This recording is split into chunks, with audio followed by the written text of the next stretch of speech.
Hey everybody, I am David, and today is my DC TV Weekly Rankings, where I am going to be ranking all the DC TV shows that aired this week. So let's get right into it. This is from least best to best, because I don't like saying worst. I think all the DC TV shows were actually pretty good this week.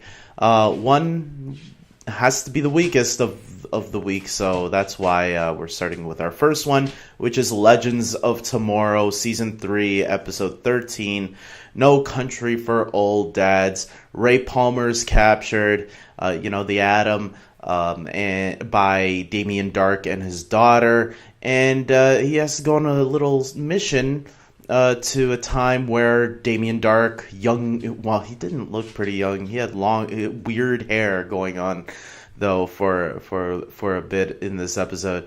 It was a funny wig, I'll say that. And we got to see Wally West join the team for the first time officially, so that was a lot of fun. Unfortunately, fun doesn't always equal best. Sometimes it does. But this was not my favorite episodes of Legends of Tomorrow. It wasn't the worst episode either. Much better than the previous week, which I thought was really one of the weaker episodes of the season. But this one was pretty good. This one was a good episode this week. But unfortunately, it has to be last because some of the other shows were just a tad bit better than it. So next on my list, I have Black Lightning, Season 1, Episode 7, Equinox, The Book of Fate. So we get to see Black Lightning go up against Tobias Reese, or Tobias Whale, and his daughter is now trying to figure out her new life with these powers now that her parents know about it. Yeah, it was a good episode this week for Black Lightning as well. I was hoping for more father-daughter team-up dynamics, but whatever. It was a good episode still. We got to see a little bit more of Black Lightning's history with Tobias Whale and his ongoing war with him. So, yeah, good episode this week. The Flash, Season 4, Episode 15, Enter Flash Time is the next one on my list. Barry is trapped in this. Not just Barry, but some of the other speedsters. Jay is back. Jesse Quick is back. They have this, time bomb happening, and time is frozen. And if they don't, but the bomb is still going, but in very slow motion.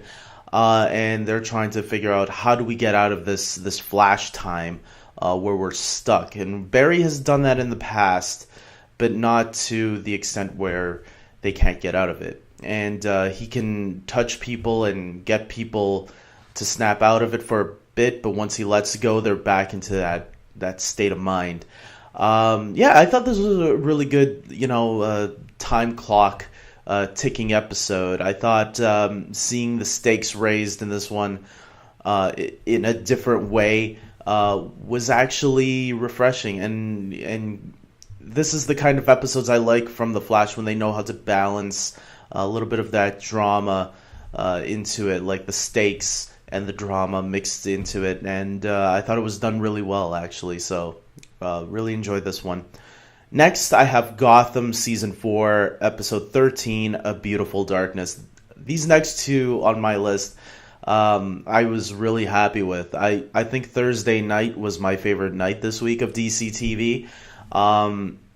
We got Jerome back, and whenever Jerome comes back to Gotham, that is always a delight for me, because I think he's such a great character, and the actor that plays him, you can tell he's channeling Heath Ledger and Jack Nicholson and Mark Hamill. He's channeling all these different Jokers and putting. There's more Heath Ledger in him than any other Joker, I think, but it works for who he is and how he's acting.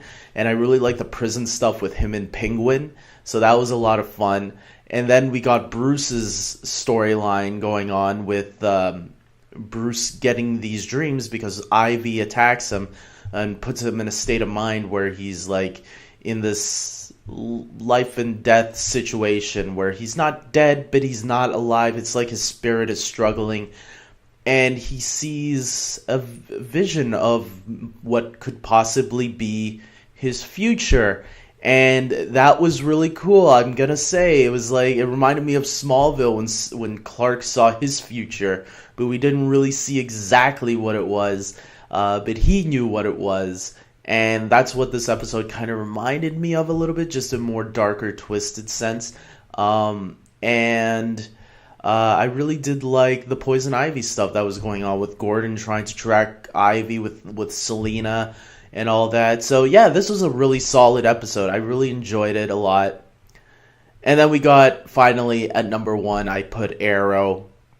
Season 6, episode 15, Doppelganger. Man, Arrow, you're on season 6 and you're still killing it. I love it. Season 5, season 6, back on track. I love it. I always have to point that out, how Arrow is back up on top to where it used to be, because they had disappointing season 3 and disappointing season 4, but thankfully they've gotten back, and Doppelganger is no exception to that. Especially when you're bringing back an old character that people used to love. Roy Harper is back in this one. He didn't get back in the Arsenal suit, but we know he's back for some amount of episodes. I don't know exactly how many more episodes he's back for, but it was cool seeing Speedy, Thea, getting back in the Speedy outfit again. It definitely felt like old times, along with a new Black Canary, and we got Laurel mixed into this, also trying to be the old Laurel. So there were a lot of really cool things, and Diaz is already becoming, I think he could become a really good villain by the end of this season, because he's already shaping up to be one. I didn't think much of him in the beginning of this season, but now seeing him in this episode, I'm really getting a sense of who he is and how psychotic he might actually be. So yeah, definitely this episode, Arrow was the best for me this week. But you know what? If you live in Canada and you watch Arrow on CTV, Gotham is also on CTV right before Arrow now. They never did this before. So now on Thursday nights, I get to watch CTV and watch Gotham and then Arrow right after. And they go really nice together. I'm going to say that. And I'm not saying that that's the reason why Gotham and Arrow are my number 2 and number 1 shows this week. But they just went nice together. A Batman show and an Arrow show that's kind of like Batman. I mean, you got to think about it. And the funny thing is, Gotham is more like the Tim Burton Batmans, while Arrow is more like the Christopher Nolan Batman. So it's kind of like they complement each other, I think, really nicely. So that's it, guys. That's my list this week.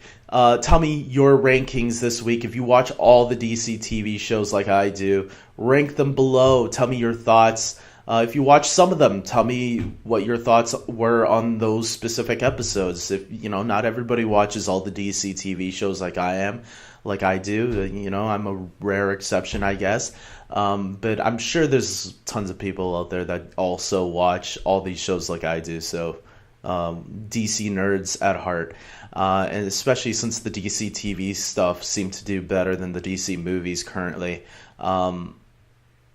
Yeah, why not talk about them? So let's connect, let's talk. Subscribe to my video, especially if you are a huge fan of any of these shows, because DC TV rankings allow me to talk about briefly all of them. I don't go into full reviews, I just rank them, talk a little bit about them from what I remember throughout the week. I didn't remember too much about Black Lightning, so I was kind of skimmish on that one.